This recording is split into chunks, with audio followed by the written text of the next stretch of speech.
Taste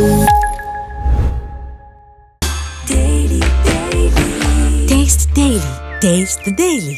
நடிகர் விஜயின் தமிழக வெற்றிக் கழகத்தின் சட்ட விதிகள் வெளியிடப்பட்டுள்ளது.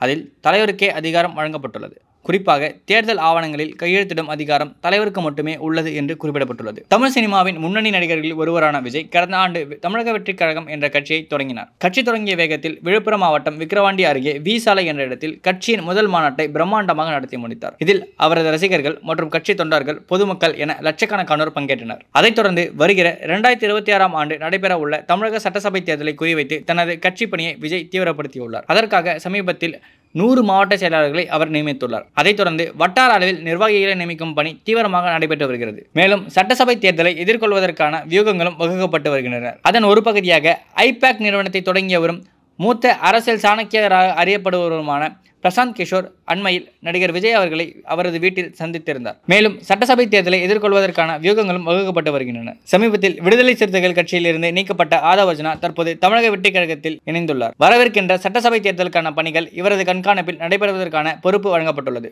மேலும் தேர்தல் வியூக வகுப்பாளரான பிரசாந்த் கிஷோர் வரவழைக்கப்பட்டு அவருடன் ஆலோசனையும் நடத்தப்பட்டது. அதில் தமிழக வெற்றிக் கழகம் கட்சிக்கு தமிழ்நாட்டில் தற்போது 15 முதல் 20% வாக்குகள் இருப்பதாக கணக்கிடப்பட்டுள்ளது. இந்த வாக்கு சதவீதத்தை மேலும் உயர்த்தும் வழிமுறைகளை கட்சி தலைவர் விஜய்க்கு வழங்கியுள்ளதாக தகவல்கள் வெளியாகியுள்ளன.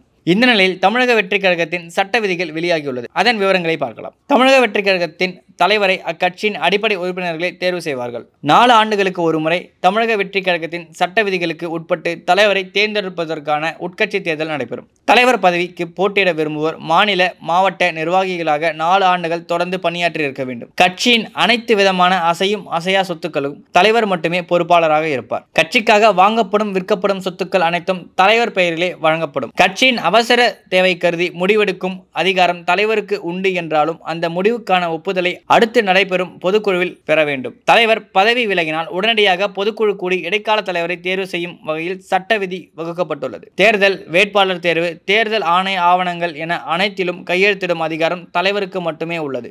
இர்ரெகுலர் பீரியட் என்னதான் பண்றது? உங்க பிரச்சனைகளை கட்டுப்படுத்த லயன் டேட் சிரப் தினமும் 2 ஸ்பூன்.